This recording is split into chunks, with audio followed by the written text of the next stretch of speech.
This is gonna be my April TBR. I decided that I'm going to cater to something that I haven't done in a while. I'm gonna do some themed vlogs in April, or at least attempt to. I have three vlogs that I have kind of roughly planned for the month. They might roll over into May, because honestly, I don't know how quickly I'm gonna read these. First, actually, let me grab these two books that are not included in those vlogs. First one, Nobody is Surprised. This is actually from the TBR stuff that I was doing previously, which I'm going to put on hold obviously for a minute. Everyone Who Is Gone Is Here, The United States, Central America, and the Making of a Crisis by Jonathan Blitzer. It's a nonfiction book where we're talking about people from Central America trying to come into America, trying to go through the immigration system, and the ultimate failures of that system. Another newer book that I just recently started and I'm super excited to finish, but it won't fit into the vlogs, is John Scalzi's When the Moon Hits Your Eye, and this is a new sci-fi by John Scalzi, who did the Kaiju Preservation Society, which I really loved.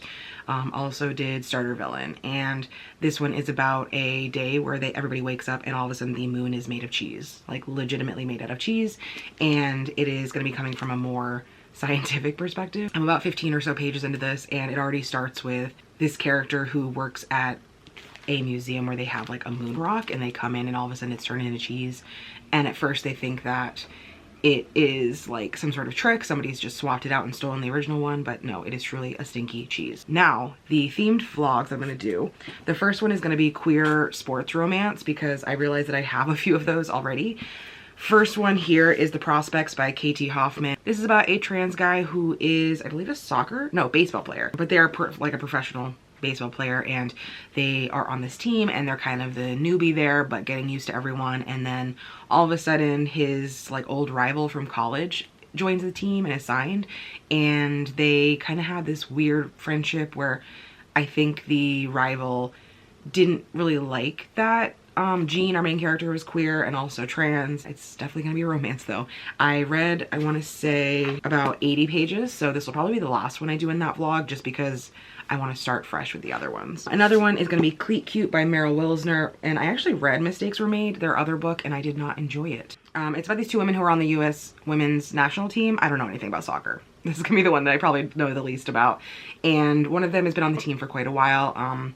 And she has an injury, so they bring in this newer player, a younger player, who replaces her, but then I think they start to have like a friends with benefits sort of situation. And then the last one is another author that I read before. This is How to Get the Girl by Anita Kelly, and I read a male romance by this author called Wild and Wonderful, something Wild and Wonderful, I believe. So this is about a high school basketball coach, and she meets one of the players' parents, who is like an ex-WNBA player, and so I think they're both kind of in that basketball world, and they start a romance. And obviously I really love the tattoos on one of our characters here. The next themed vlog that I'm hoping to do this month is going to be kind of like workplace horror, or like weird employee horror, something along those lines. And I'm not sure if they're all gonna be horror. They might be kind of like thriller-y. First one here is Gunk Baby, and this one is, yeah, a black comedy workplace thriller, and it's set in a shopping mall where all these mall employees are, I think they're like doing things to get back at their managers, like really progressively more violent things. The next one is called The Agents by Gregoire Courtois. It is kind of a weird setup. So we have these characters that are agents in cubicles in this office setting with like a huge building, a lot of floors. That sounds really silly, but you know what I mean. And they don't really know what they're agents of, or like what their job really is, except they're existing, which sounds very corporate America.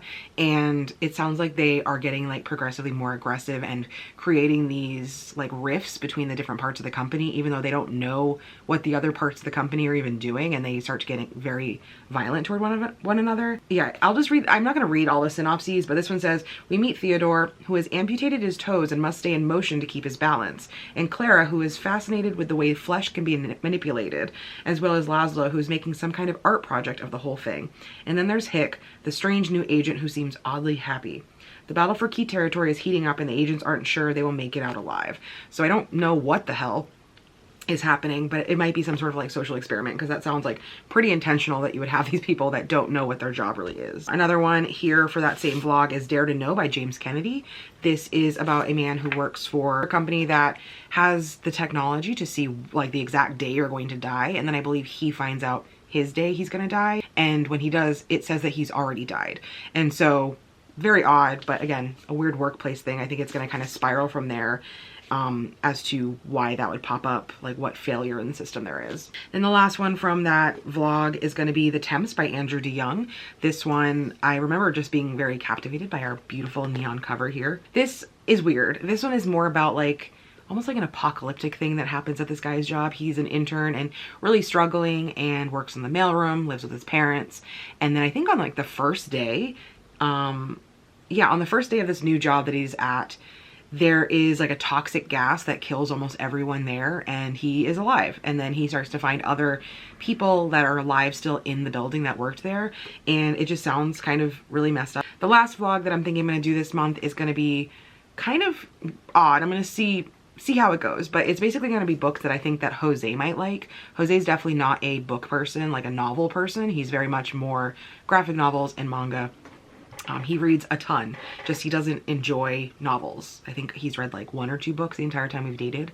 And so yeah, trying to read books that I think he might like, and also maybe trying to get him to read those books. The first one is Godzilla and Godzilla Raids Again. Godzilla was created more as a metaphor than anything for the destruction that happened when the bombs dropped on Nagasaki and Hiroshima. So after those movies, the movies that came out that originally introduced this, the same person, Shigeru Kayama, drafted his original film for 1954 and its sequel, and then in 1955 published novellas. And so this is going to be, I don't know if it's like exactly supposed to be the story or if it's going to be just a continuation of those novels. So outside of that vlog, I might actually look into them and see if I can watch the originals, because I don't think I ever have. Something else that Jose is absolutely obsessed with is the story of the Monkey King. So we have the original story, this interpretation here, which is Monkey King Journey to the West. The original story was written in the 1500s, and it is talking about this trickster. It says a shape-shifting trickster on a kung fu quest for eternal life. Sun Wukong, or Monkey King, is one of the most memorable superheroes in world literature.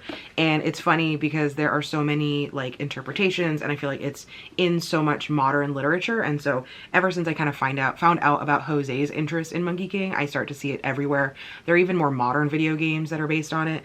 So we have this one, which is going to be probably a little dense since it is originally a book from the 1500s. I also somewhat recently found a graphic novel of the Monkey King. So I'm thankfully familiar with the story and have seen a few different interpretations just while I've been dating Jose. So I think I'll probably do this one like at the end of that vlog, just because I don't need the easy visual. And the last one here is, I don't know much about this book yet.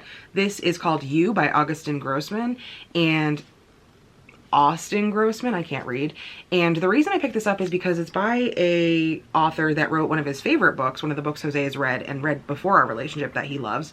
It's called Soon I Will Be Invincible, which is a dark book about a superhero. Like, it's kind of more of a thriller mystery type thing. And I read it and I enjoyed it. It was my favorite book, but I can see why it was one of his favorites. It's talking about some developers of a video game that are trying to figure out why there is this glitch in the game that they created, and it's supposed to be it's supposed to be a thriller. So I think that this also would probably be like Ready Player One in a way, which is another book that Jose did really love and read, and so that kind of all sets up very well. So those are all the books that I'm hoping to read in April, minus the 2 that I mentioned at the very beginning. I have my work cut out for me. I think I can find a lot of these on either audio or ebook, so that is very promising because I am not good at reading a lot of physical novels within a month. It kind of just drags me down, and I hate holding books. So actually, speaking of, that's why we have this fun little thing behind me. I have a Kindle holder, so you'll probably see this featured a lot in my vlogs. I'm excited. Let me know if you've read any of these or if you even heard of any of them, because I feel like some of these ones have just fallen, aside from the queer romance, those I've heard a lot of. But aside from that, I feel like I haven't heard a lot about these books. It might also be because I watch a lot of videos about newer releases, and the majority of these are like either, well, one of them is technically from the 1500s, so we'll see. We'll see how the month goes. I'm really excited because I think themed vlogs will kind of get me back on track with doing more than just wrap-ups and TBRs.